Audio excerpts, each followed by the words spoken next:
Hello, this is Tim, Book 2 of June 2020.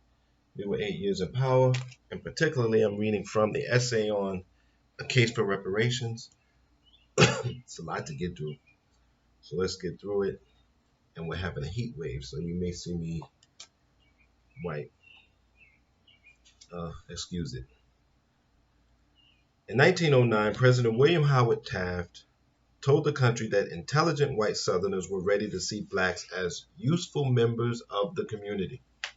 A week later, Joseph Gordon, a black man, was lynched outside Greenwood, Mississippi. The high point of the lynching era has passed, but the memories of those robbed of their lives still live on in lingering effects. Indeed, in America, there is a strange and powerful belief that if you stab a black person 10 times, the bleeding stops and the healing begins the moment the assailant drops the knife. We believe white dominance to be a fact of the inner past, a delinquent debt that can be made to disappear if only we don't look. There has always been another way. It is in vain to allege that our ancestors brought them hither and not we, Yale President Timothy Dwight said in 1810. We inherit our ample patrimony with all its encumbrances and are bound to pay the debts of our ancestors. This debt, particularly, we are bound to discharge. And when the righteous judge of the universe comes to reckon with his servants, he will rigidly exact the payment at our hands. To give them liberty and stop here is to entail upon them a curse. And when this book was written, maybe Ta-Nehisi thought lynching had stopped, but I had spent some time down south in early 2000s, and I knew it hadn't. Weird stories, people found hanged in parks. Every once in a while, you'd see it. The ills that slavery freed us from, or frees us from. America begins in black plunder and white democracy, which features two features that are not contradictory but complementary. The men who came together to found the independent United States, dedicated to freedom and equality, either held slaves or were willing to join hands with those who did. The historian Edmund S. Morgan wrote, "None of them felt entirely comfortable about the fact, but neither did they feel responsible for it. Most of them had inherited both their slaves and their attachment to freedom from an earlier generation, and they knew the two were not unconnected. When enslaved Africans plundered of their bodies, plundered of their families, and plundered of their labor, were brought to the colony of Virginia in 1619, they did not initially endure the naked racism that would engulf their progeny. Some of them were freed. Some of them intermarried, still others escaped with the white indentured servants who had suffered as they had. Some even rebelled together, allying under Nathan Bacon to torch Jamestown in 1676. 100 years later, the idea of slaves and poor whites joining forces would shock the senses. But in the early days of English colonies, the two groups had much in common. English visitors to Virginia found that its masters abused their servants with intolerable oppression and hard usage.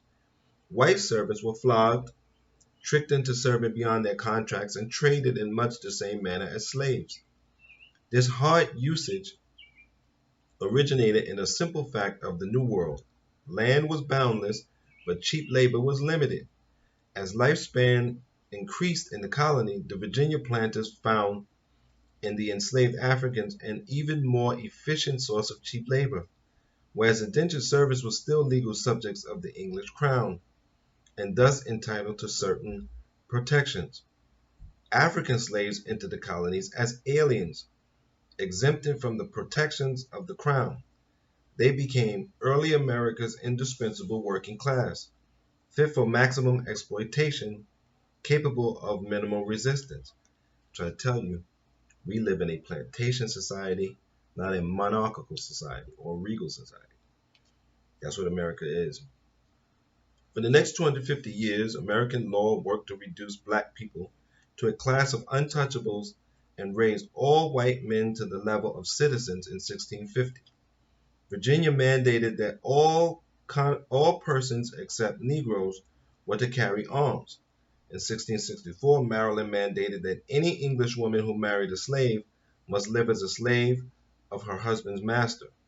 In 1705, the Virginia Assembly passed a law allowing for the dismemberment of unruly slaves, but forbidding masters from whipping a Christian white servant naked without an order from a justice of the peace. In the same law, the colony mandated that all horses, cattle, and hogs now belonging or that thereafter shall belong to any slave be seized and sold by the local church, and profits used to support the poor of the said parish.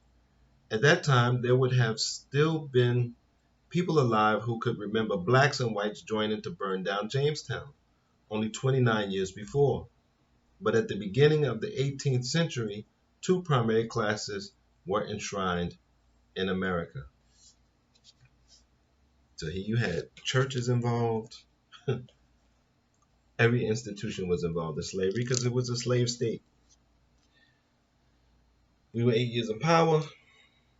Um, Great book. We need to understand why black life is so hard. And this essay kind of helps. Until next time, I'm going to say thank you for supporting me. Take care of your mind, take care of your body, and be safe.